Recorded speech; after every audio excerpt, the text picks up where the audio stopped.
안녕하세요. 반갑습니다. 허브경제TV의 한정환입니다. 반갑습니다. 한 주를 시작하는 또 일요일이 왔습니다. 역시나 좋지 않은 시장이었어요. 이번 주 정말 좋지 않은 시장이었고, 어차피 다음 주도 우리는 주식 투자를 해야 되기 때문에 우리 같이 한번 체크를 해보도록 하겠습니다.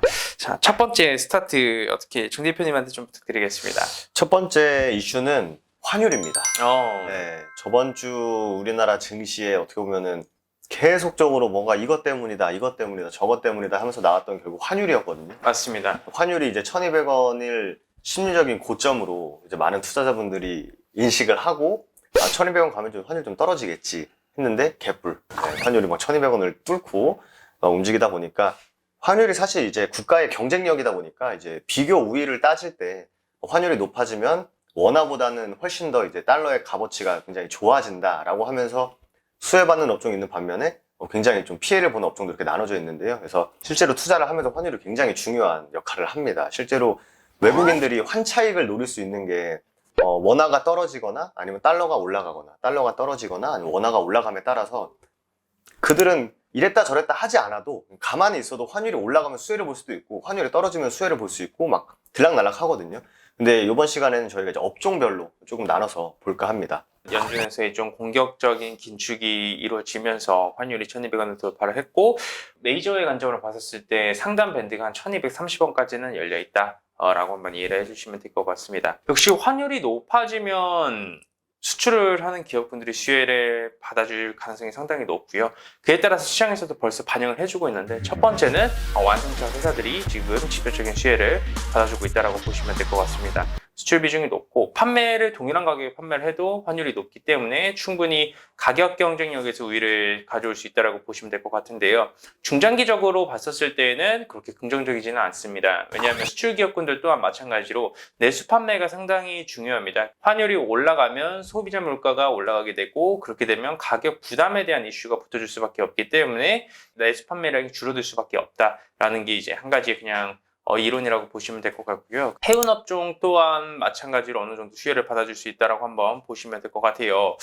네, 조선. 네. 조선이 사실 요번에 거의 한 8년에서 10년 만에 이제 슈퍼사이클 얘기가 있는데, 이제 해운사들은 배를 계속 날라서 실어서 날르는 거에서 이제 마진을 남기는데, 온라인 엄청나게 활발히 활동을 이어가다 보니까 굉장히 좋아지는, 일감이 많아지는 거죠. 그리고 추가적으로 이제 해외에 물건을 납품하는 그런 기업들 같은 경우 그러니까 예전이 아니죠. 최근에 저희가 예를 들어서 허브경제TV에서 마우스를 하나 만들었어요. 그래서 해외 시장에다가 내놨어요.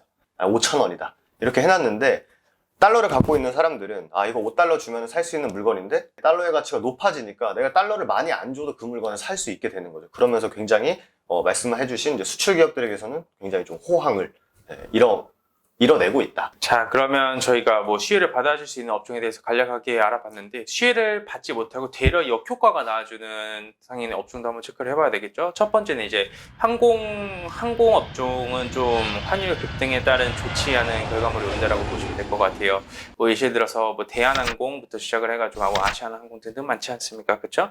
항공유와 항공임대료는 대부분 다 이제 달러로 지급을 한다라고 보시면 될 것 같아요. 대한항공 같은 경우에는 환율이 10원이 증가하면 순손실이 490억 정도 나와준다라고 보시면 될 것 같고요. 지금 코로나19 사태가 발생되다 보니까 너무나도 자연스럽게 해외 여행에 대한 수요는 줄어들고 있는 상황이고, 환율이 올라가니까 자연스럽게 손실은 커져가고 있죠. 일단 환율이 올라가면 이제 원자재를 수입하는 기업들은 굉장히 힘들어지죠. 원자재가 어쨌든 기축통화인 달러로 이제 가격이 매겨지는데, 달러의 값어치가 높아져 버리니 예전에는 한 3,000원 주고 살 수 있었던 뭐 석탄 한 개를 4,000원, 5,000원을 줘야 되기 때문에 마찬가지로 기업 입장에서는 돈을 더 지불해야 동일한 원재료를 살 수 있는 그런 상황이 발생하다 보니까 역시 마진에 문제가 생기는 거죠. 그래서 이제 원자재를 수입하는 그런 기업들은 굉장히 조금 아쉬운, 환율 상승에 따라서는 조금 피해를 보는 그런 산업이다라고 보시면 될 것 같습니다. 저희가 첫 번째로 언급드렸었던 재료에 대한 난이도를 한번 좀 측정을 한번 해보도록 할까요? 난이도는 높죠. 난이도 높나요? 왜냐면은 네네. 우리나라 주식시장에서 이제 어떤 뭐 재료가 나오거나 테마가 나오면 그 테마가 이제 소멸하거나 아니면 뭐 유지됨에 따라서 주가의 변동폭을 가져가는데, 환율은 사실 뭐 경제학자들도 맞추기 힘들 것 같은데 이걸 또 감안해서 산업까지 보면 굉장히 이제 큰 나무부터 이렇게 짝짝짝 이렇게 해서 이제 종목이 나오는 거잖아요. 그래서 개인적으로는 난이도는 좀 최상. 재료의 특징 같은 경우에는 대만 꾸준히 계속 좀 알면 좋다. 사실 이 환율이라든지 금리라는 게 전 세계 시장뿐만 아니라 우리나라 시장에서 직감자 쪽으로 영향을 많이 미치다 보니까 환율이 올라가면 어떤 섹터가 수혜를 받고 환율이 떨어지면 조금 이런 섹터는 좀 힘들구나라는 거를 이번 기회에라도 좀 알고 있으면 추후에도 도움이 많이 되지 않을까 생각이 듭니다. 또 이런 매매가 어울리시는 분들은 좀 꾸준히 모니터링을 해줄 수 있으신 분들께서 좀 어울린다는 말씀 드리고 싶고요. 저는 개인적으로 제로 매매 난이도 최상까지는 사실 아닌 것 같아요. 금리 인상 이슈가 있고 금리 인상 이후에 이제 양적 긴축이 들어가 주는데 우리가 생각을 했었던 것보다 연준에서의 포지션이 상당히 공격적으로 나아졌습니다. 그 말은 이번에 환율이 한 턴 좀 올라가줬다라고 해서 단기적으로 진정세를 가져오기는 저는 좀 어렵다라고 생각을 하고 있고요. 환율이 올라간다라는 관점으로 보기 때문에 난이도는 저는 한 상 정도가 상중? 그 정도 사이지 않을까라는 말씀을 좀 드리고 싶고요.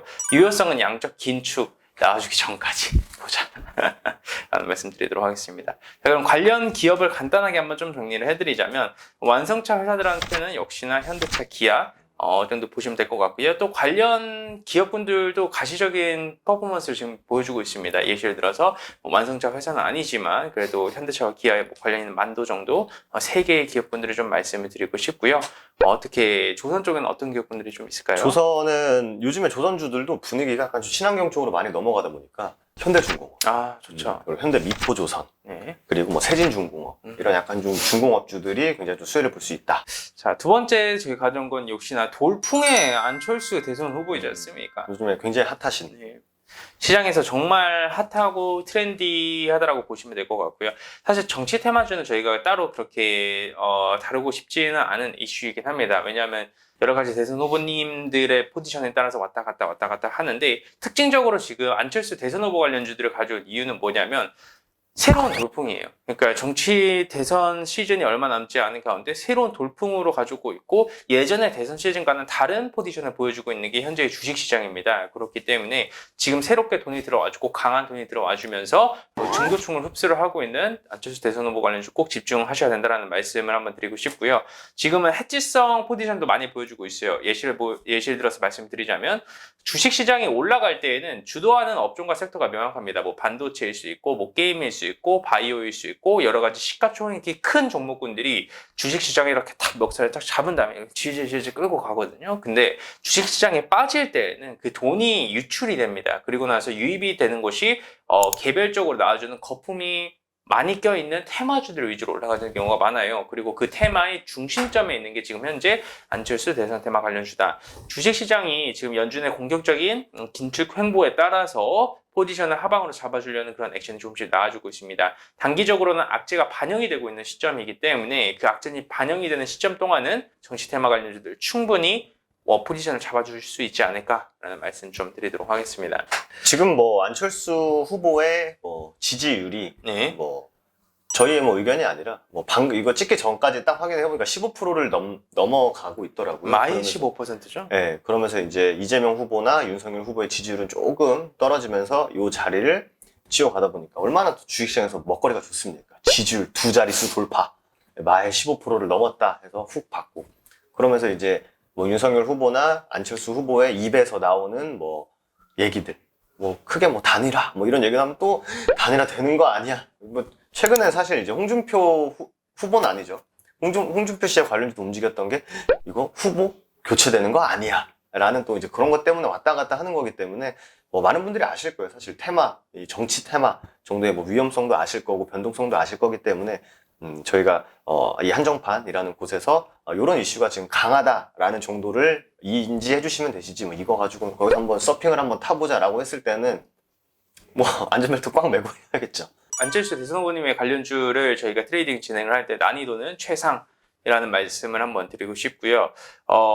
뉴스와 지지율에 따라서 좀 일일비 해줄 가능성이 높습니다. 하지만 단기적으로는 돈이 좀 많이 들어가줬기 때문에 어느 정도 그래도 포지션은 단기적인 상방을 보시면서 매매를 하신 게 맞고요. 제로 매매 유효성이라고 하면 저는 맥시멈 1월 달에 좀 말씀드리고 싶습니다. 2월 달에 어느 정도 뭐 경제 분야, 정치 분야 등등 여러 가지 대선 토론이 일정이 잡혀 있는데 토론에 따라서 움직임을 만들어줄 때는 너무 늦었습니다. 그때는 대선 테마는 완전히 끝나고 하고 조정이 나와주는 시기이기 때문에 맥시멈 1월까지만 보시면 좀 권장드리고 싶고요.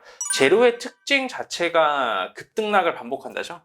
그쵸. 네. 언제 꺼져도 할 말 없다. 네. 청룡열차를 탄다라고 한번 보시면 될 것 같고요. 이런 투자에 좀 맞으시는 분들은 내가 놀이기구를 좋아한다. 급락과 급등을 즐길 수 있다. 갑자기 뭐 한 15% 빠져도 눈 하나 깜빡 안 할 수 있다. 라고 하시는 분들한테는 어울리는 매매이지 않을까라는 말씀 드리도록 하겠습니다. 언제나 뭐 저희 허봉기자 TV에서는 정치적인 성향은 전혀 없고요. 주식시장 안에서만 놓고 보면은 좀 지주에 따라서 많이 움직이고 대선 후보님들의 입에서 나오는 이슈 하나하나가 시장에 반영이 되고 있다 정도로 접근하는 게 되지 않을까 생각이 됩니다. 안철수 대선 후보님 관련주 하면 뭐 써니전자 안내, 뭐 까메이엔씨, 다물멀티미디어 등등 지금 저희가 한정판 한 몇 달 전에 이재명 후보, 윤석열 후보의 인맥주들이 한창 날뛸 때 저희가 그때 했던 말이 과장 조금 보태서 한 50개는 되지 않나 하는데 지금 한 30개 넘었거든요. 안철수 후보 관련주들. 그래서 엄청 많아요. 뭐 한국정보공학. 뭐 예전에는 막 바른손도 안철수 후보의 관련주였고 또 사실 안철수 후보가 제가 알기로는 서울대를 나오신 걸로 알고 있는데 뭐 다트만 들어가도 서울대 나온 사람들이 뭐 세고 셌기 때문에 시장에서 이게 그냥 대놓고 안철수의 인맥주다라고 하는 걸 위주로 많이 보시는 게 좋을 것 같습니다. 네, 좋습니다. 깔끔하게 첫 번째 우리 재료 브리핑 이 정도까지만 하면서 마감하겠습니다. 감사합니다.